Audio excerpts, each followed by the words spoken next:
ফিলিংই আলাদা পুরো। পাহাড়ের মাঝখানে নদী, সেই নদীতে boating. This is the feeling. উফ, আহা হা হা হা হা, আহা।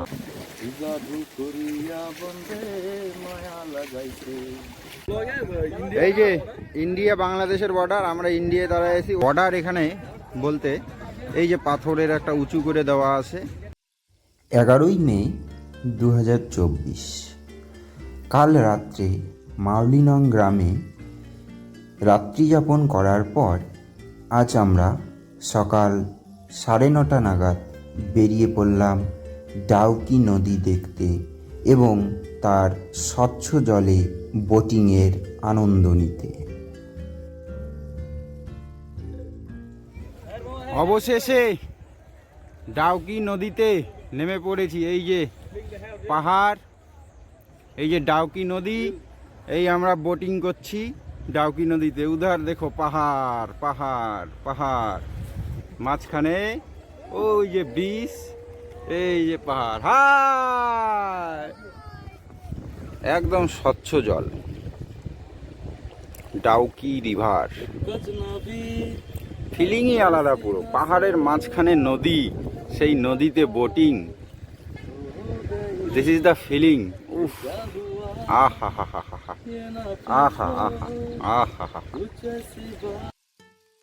মে মাসের এই দ্বিতীয় সপ্তাহে যখন আমার শহর কোচবিহার তথা গোটা নর্থ বেঙ্গল গ্রীষ্মের দাবদাহে পুড়ছে, সেই মুহূর্তে এখানকার শীতলতম অনুভূতি এবং মনোরম দৃশ্য আমার কাছে এই মুহূর্তে যেন এক স্বর্গীয় অনুভূতির সমান।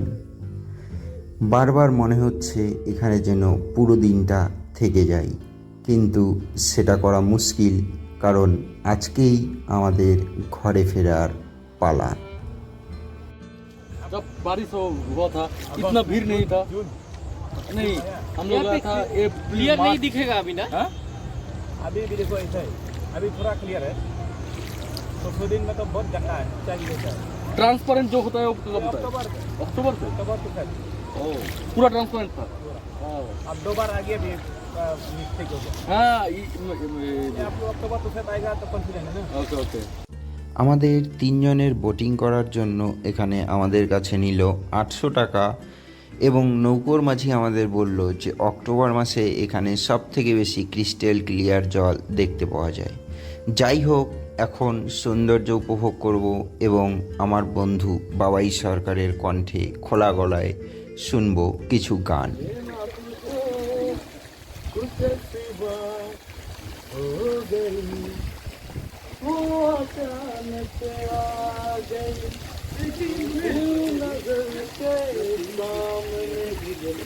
जैसे निकल आया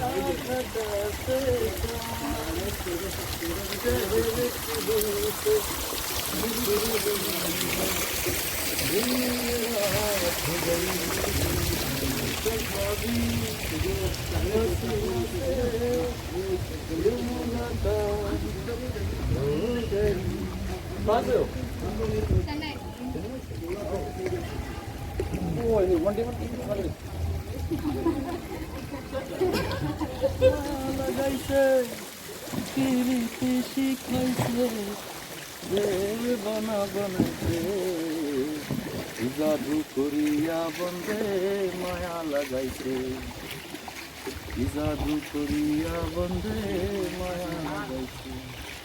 বসে ভাবি নিরালায়, আগে তো জানি না গো বন্ধের পিরিতির জ্বালায়। বসে ভাবি নিরালায়, আগে তো জানি না গো বন্ধের পিরিতির জ্বালায়। জানো ইটের ভাটায় কয়লা হাত। बारिश के लिए जल पानी भर गया है।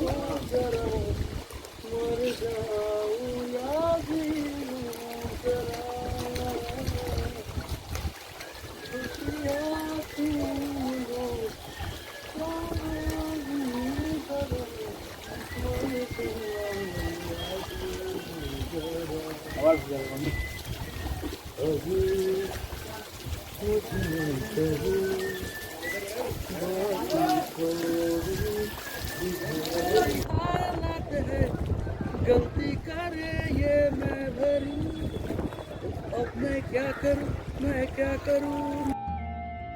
আশ্চর্যজনকভাবে এই ডাউকি নদীতেই ইন্ডিয়া বাংলাদেশের একটি বর্ডার পড়েছে।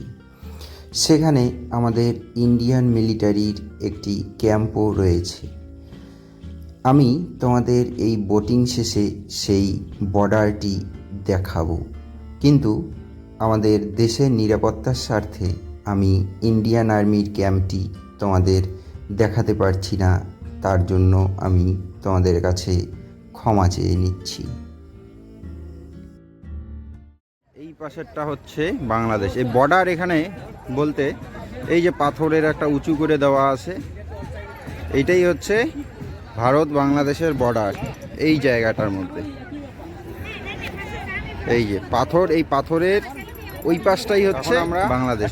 একটা পাথর দিয়ে বর্ডারে কন্ট্রিবিউট করে যাব, আমাদের অবদান। এই যে আমরা বর্ডার বিল্ড করে দিলাম আরো বেশি করে। শুরু হলো আমাদের ঘরে ফেরার পালা। দীর্ঘ 5 দিন মেঘালয়ের ট্যুর করে আজ আমাদের ফিরতেই হচ্ছে, যদিও মন মানছে না এবং সাথে হৃদয়টাও বেশ ভারাক্রান্ত। আমরা চলেছি গৌহাটির দিকে। আজ আমরা গৌহাটি গিয়ে সেখানে রাত্রিযাপন করে পরদিন চলে যাব আমাদের বাড়ি অর্থাৎ কোচবিহারে। তোমরা যদি কেউ পার্সোনাল গাড়ি নিয়ে মেঘালয়া ঘুরতে চাও, তাদের জন্য আমরা একটা হিসেব করে দেখলাম, তাতে আমাদের সর্বমোট খরচ হলো 10,000 টাকা করে, অর্থাৎ 30,000 টাকা আমাদের এই ট্যুরে খরচা হয়ে গেছে। এখানেই শেষ করছি। তোমাদের সাথে দেখা হচ্ছে পরবর্তী কোনো ব্লগে। সবাই ভালো থেকো, চ্যানেলটাকে সাবস্ক্রাইব করো। অনেক অনেক ভালো থেকো। দেখা হচ্ছে তোমাদের সাথে পরবর্তী ব্লগে। ধন্যবাদ সবাইকে।